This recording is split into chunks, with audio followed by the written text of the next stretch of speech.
June 28, 1942. Pearl Harbor is a place of ghosts and echoes.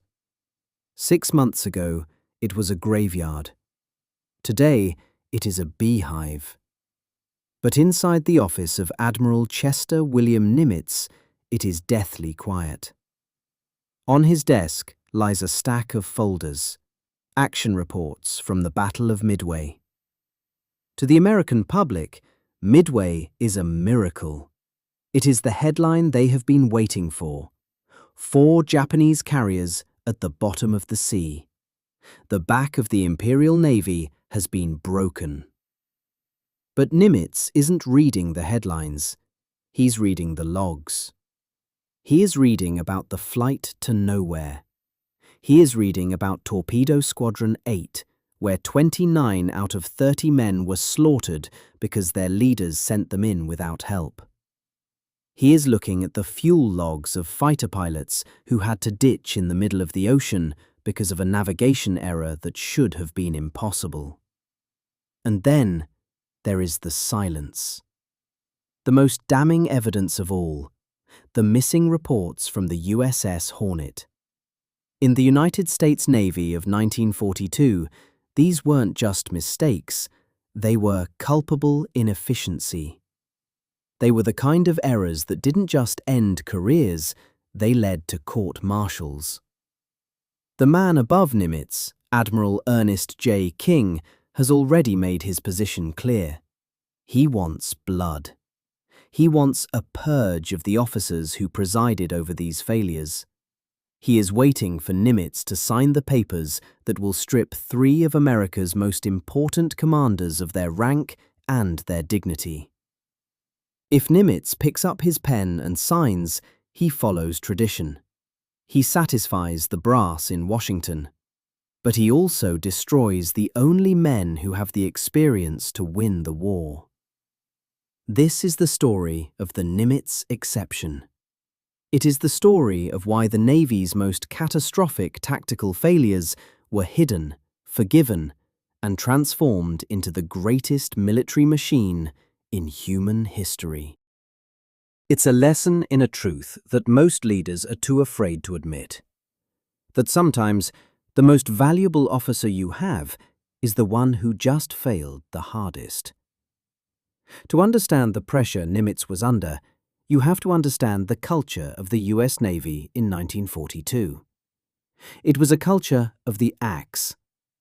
Since the days of the Age of Sail, the rules were simple. The captain is responsible for the ship. If the ship hits a reef, the captain's career is over. If the fleet loses a battle, the admiral is finished. There was no room for nuance. Admiral Ernest J. King embodied this. King was a man who reportedly shaved with a blowtorch. He believed that the only way to keep officers aggressive was to keep them terrified. He had already seen Admiral Husband Kimmel disgraced and demoted after Pearl Harbor. To King, the logic was binary. You either win perfectly or you are replaced. Just weeks before, at the Battle of the Coral Sea, Admiral Frank Jack Fletcher had lost the carrier Lexington. King was already fuming. He didn't think Fletcher was aggressive enough. He didn't like the way Fletcher handled his ships. He had tried to block Fletcher from even commanding at Midway. Now Midway was over, and while the victory was massive, the logbook audit was a nightmare. Nimitz was looking at a list of names that should, by all rights, be crossed out. First, Frank Jack Fletcher. He had lost the Yorktown, his second carrier in a month. Second, Raymond Spruance. He had never commanded carriers before, and some argued he had been too cautious, allowing the Japanese surface fleet to escape. Third, Mark Mitcher, the captain of the Hornet. His entire air group had vanished into the clouds, contributed nothing to the sinking of the carriers, and then, mysteriously, the records of why it happened had gone missing. In Washington, the knives were out. The precedent was fresh. If you fail, you fall. Why didn't Nimitz sign the orders? Why did he defy Admiral King? The answer wasn't in a manual. It was in a mudbank in the Philippines 34 years earlier. In 1908, a 23-year-old ensign named Chester Nimitz was given his first command, the destroyer USS Decatur. He was young, he was confident, and he was arrogant. He decided to enter the harbour at Batangas without properly checking the tide tables. The Decatur shuddered to a halt. It was hard aground. For a young officer, this was the end. He was court-martialed. He was found guilty of neglect of duty. In the Navy of 1908, that was a death sentence for a career. He should have been resigned to a desk or kicked out entirely. But his commanding officer saw something in the young Nimitz. In the official fitness report, the superior wrote a single sentence that changed history. He is a good officer and will probably take more care in the future. That second chance, that exception, allowed Nimitz to stay in the game. It allowed him to become the man sitting at the desk in 1942. Nimitz realized that if he had been judged by the culture of the axe, he wouldn't be here. He knew that the men who had just fought at Midway were now the most educated officers in the world. They had seen the fire. They had made the mistakes. If he fired them now, he was throwing away millions of dollars in training and a lifetime of experience. He was handing the Japanese a victory by depleting his own talent pool. He decided that Midway wouldn't be a day of judgment. It would be a day of calculated risk. But before he could save his officers, he had to address the flight to nowhere. He had to look into the eyes of the men who had failed and decide, was this an honest mistake, or was it a failure of character? Because the Hornet was hiding a secret that could have brought the whole Navy down. The secret sitting on Nimitz's desk involved the USS Hornet, a ship that should have been a hero of Midway, but instead became its greatest mystery. This is where the logbook audit becomes uncomfortable. To the public, the Hornet was the ship that launched the Doolittle raid. To the Navy brass, it was a liability that had just presided over a disaster within a victory. On the morning of June 4th, the American carriers launched their strike. The Enterprise and the Yorktown air groups eventually found the Japanese fleet. They made history. But the Hornet Air Group, led by Commander Stanhope Ring and overseen by Captain Mark Mitcher, did something inexplicable. They flew a course of 265 degrees, almost due west. The Japanese fleet was at 240 degrees. This wasn't a small navigational error. It was a massive deviation. Historians call it the flight to nowhere. While the rest of the American pilots were dying in the skies over the Japanese carriers, the Hornet's dive bombers and fighters were flying into empty space. They saw nothing. They did nothing. But it gets worse. Within that group was Torpedo Squadron 8, led by Lieutenant Commander John Waldron. Waldron was a man of legendary intuition. On the flight deck before takeoff, he had argued with Stanhope Ring. He knew the course was wrong. In the air, he finally had enough. He broke radio silence, signaled his squadron, and turned away from his commander. He led his men toward the actual location of the Japanese fleet. Waldron was right. He found the enemy. But because he had broken away, he had no fighter protection, no dive bombers to distract the Japanese Zeros. He led 15 planes into a wall of fire. All 15 were shot down. Out of 30 men, only one survived, Ensign George Gay, who floated in the water and watched the battle from below. Meanwhile, the rest of the Hornets group continued their flight into nothingness. 10 Wildcat fighters ran out of fuel and ditched in the ocean. Most of the dive bombers were forced to land at Midway or ditch at sea. A multi-million-dollar air group, representing a third of Nimitz's striking power, had been neutralized by its own leadership. When Nimitz opened the folder for the Hornet, he found something chilling. Silence. Every squadron commander in a naval battle is required to file an after-action report. It is the primary document of history. But the reports for the Hornet squadrons weren't there. They were missing.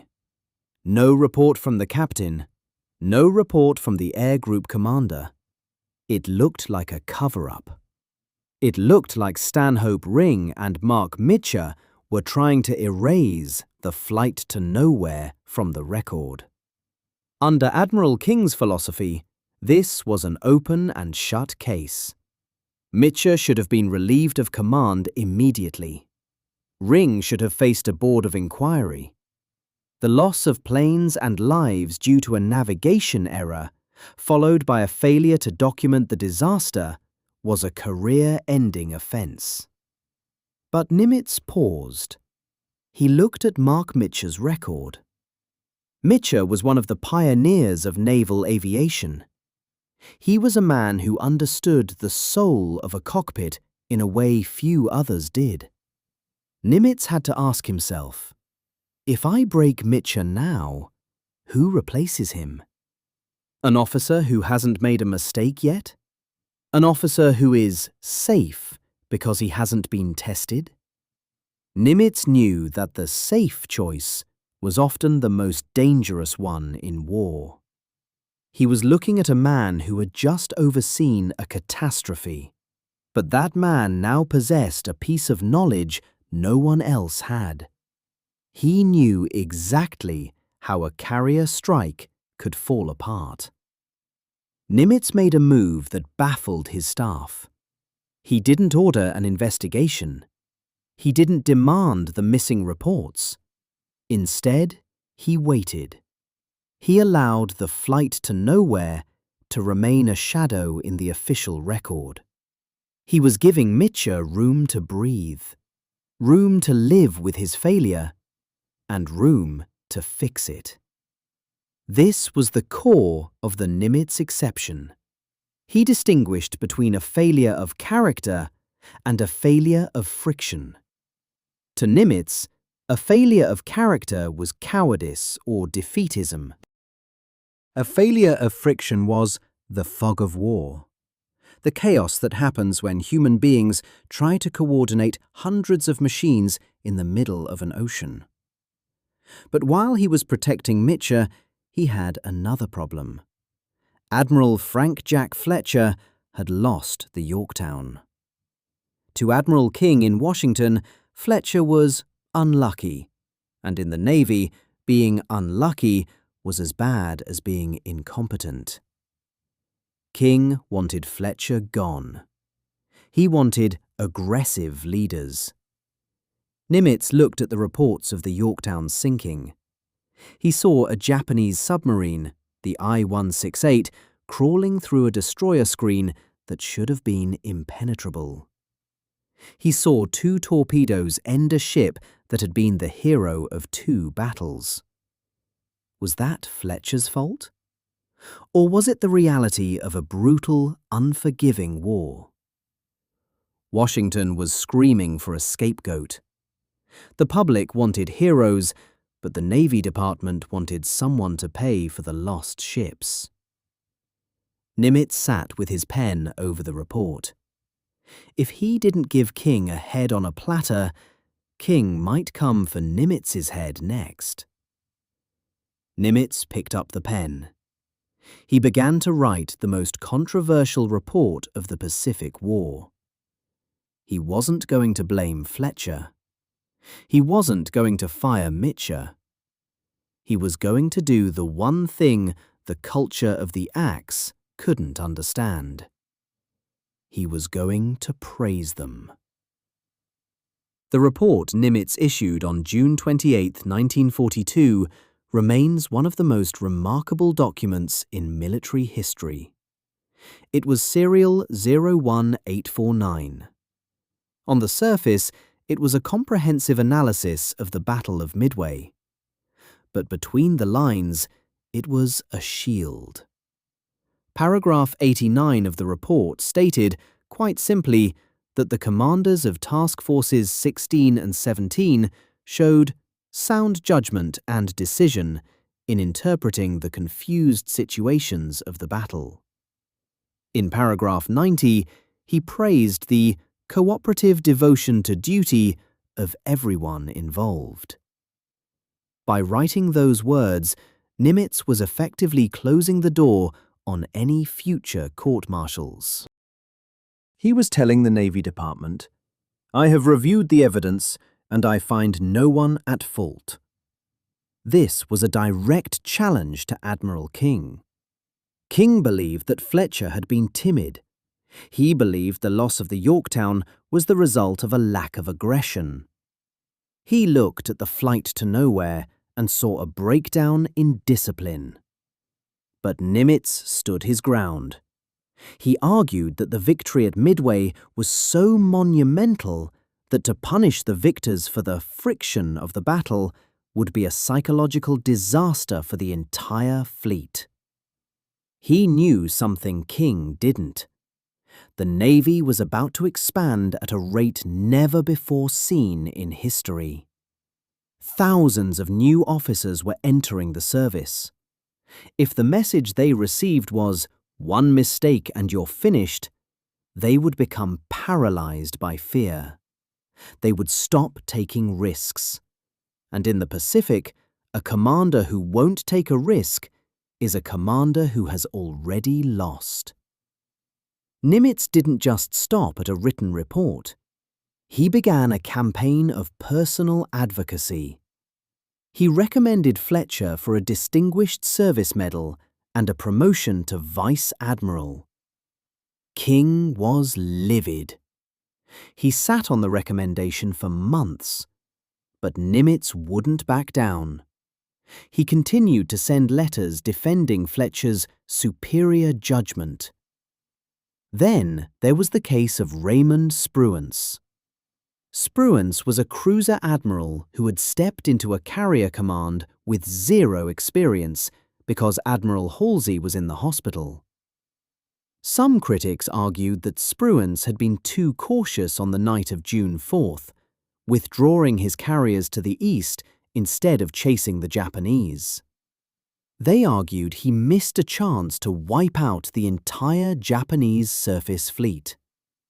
Nimitz didn't listen to the critics. He looked at what Spruance had done. He had remained calm when the world was on fire. He had preserved his carriers, the only thing standing between Japan and the West Coast. Instead of punishing Spruance for what he didn't do, Nimitz rewarded him for what he did. Within 2 weeks of Midway, Nimitz made Spruance his chief of staff. He brought the failed cruiser admiral into the inner circle of the Pacific Fleet. But the greatest test of the Nimitz Exception was Mark Mitscher. The captain of the Hornet was in a dark place. His air group had failed. His squadron commanders had been decimated, and he was living under the cloud of the missing reports. Most admirals would have buried Mitscher in a desk job in Kansas. Nimitz did the opposite. He sent Mitscher to the Solomon Islands to command Air Sols, a ragtag collection of Army, Navy, and Marine pilots fighting a desperate, dirty war in the mud of Guadalcanal. It was a sink-or-swim assignment. Nimitz was telling Mitscher, "I'm giving you the hardest job in the Navy. Show me I was right to keep you." Mitscher didn't just swim, he soared. In the brutal skies over the Solomons, he became the architect of a new kind of air warfare. He learned how to coordinate massive strikes under pressure. He became the aviator's admiral. Because Nimitz hadn't broken him after the Hornet's failure, Mitscher was able to transform that failure into expertise. This was the learning organization in action. Nimitz was treating his admirals like expensive assets that needed to be repaired, not scrapped. He was building a culture where a mistake wasn't a death sentence, it was a tuition payment. He was paying for their education in blood and hulls, and he wasn't going to waste that education by firing the students. However, the Nimitz Exception was not a blank check for incompetence. While he was protecting the men of Midway, Nimitz was also preparing to swing the axe against others. He was about to show the Navy that there was a very clear line between an honest mistake and a failure of character. And on the other side of that line, Nimitz was as cold and unforgiving as Admiral King could ever hope to be. To truly understand Nimitz, you have to see where he drew the line. If you think the Nimitz Exception was about being soft, you haven't seen his blacklist. While Nimitz was protecting the men who made tactical errors at Midway, he was quietly sharpening the blade for commanders who failed the character test. To Nimitz, the most unforgivable sin wasn't losing a ship, it was losing the will to fight. It was defeatism. It was the pessimism of the desk. Take the case of Vice Admiral Robert Lee Gormley. In the fall of 1942, Gormley was in command of the South Pacific during the darkest days of the Guadalcanal campaign. The situation was desperate. American Marines were clinging to a sliver of jungle, and the Navy was losing ships in the Iron Bottom Sound almost every night. Gormley was a brilliant man, but the pressure broke his spirit. He stayed in his cabin on his flagship, hundreds of miles from the front lines. His reports to Nimitz were filled with "can't do" instead of "how to." He grew gloomy, indecisive, and invisible to his men. On October 18, 1942, Nimitz didn't offer a second chance. He didn't offer a learning opportunity. He fired Gormley on the spot. He replaced him with Bull Halsey, a man who radiated aggression. Nimitz knew that in a war of attrition, a pessimistic leader is a force multiplier for the enemy. Gormley hadn't made a navigation error, he had made a leadership error, and for that there was no exception. Then there was Rear Admiral Robert "Fighting Bob" Giffin. Despite his nickname, Giffin presided over the disastrous Battle of Rennell Island. He had ignored intelligence warnings about Japanese torpedo bombers. He had failed to provide basic air cover for his cruisers. He didn't lose his ships to the fog of war. He lost them to arrogance and a refusal to learn. Nimitz relieved him. The pattern was becoming clear to the entire Pacific Fleet. If you fought hard and stumbled, Nimitz had your back. If you grew lazy, arrogant, or scared, you were gone. This selective mercy created a psychological revolution in the Navy. Under Admiral King's culture of the axe, officers spent 50% of their energy worrying about the enemy and 50% worrying about their own careers. Under Nimitz, they could focus 100% on the enemy. Because Nimitz had protected Spruance, Spruance was free to lead the Fifth Fleet, the largest naval force in human history. Because he had protected Mitscher, Mitscher was able to lead Task Force 58, the fast carrier group that eventually annihilated the Japanese air arm in the Great Marianas Turkey Shoot. Think about the sheer scale of that decision. If Nimitz had followed tradition and fired Mitscher in 1942, the man who led the most powerful strike force in history would have been sitting in a basement in Washington when the war reached its climax. By 1944, the Nimitz Exception had become the American doctrine. It's what the military now calls mission command. You give a commander a goal, you give them the resources, and then you trust them to execute. You accept that friction is a part of life. You accept that a commander who has survived a mistake is often more dangerous to the enemy than a commander who has never been tested. But there was one final piece of the puzzle. Nimitz's philosophy didn't just win the war, it won the peace. It created a culture of institutional memory. Instead of burying mistakes to save their careers, American officers began to report them honestly. They knew Nimitz wanted lessons learned, not heads on platters. The Navy became a giant learning machine. Every torpedo that failed to explode, every plane that ran out of fuel, every ship that was caught out of position, it was all documented, analyzed, and fixed. Because there was no fear of punishment, there was no need for the Hornet secret ever again. As the war drew to a close, Nimitz looked back at that June day in 1942. He had defied his boss. He had ignored the axe. He had bet the entire Pacific on a handful of men who had just failed. And as he watched the Japanese sign the surrender documents on the deck of the USS Missouri, he saw the faces of the men he had saved. Fletcher, Spruance, Mitscher. They were all there. They weren't just survivors, they were the architects of the victory. The Nimitz Exception had proven that the greatest strength a leader can have isn't the power to punish. It's the wisdom to forgive the right people at the right time. The lesson of Nimitz's desk is still there for every leader today. Excellence doesn't come from perfection. It comes from the courage to take a calculated risk on a human being. The Navy's greatest failure didn't lead to defeat. Because of one man's memory of a mudbank in 1908, it led to the most decisive victory the world has ever seen. The lesson ends here.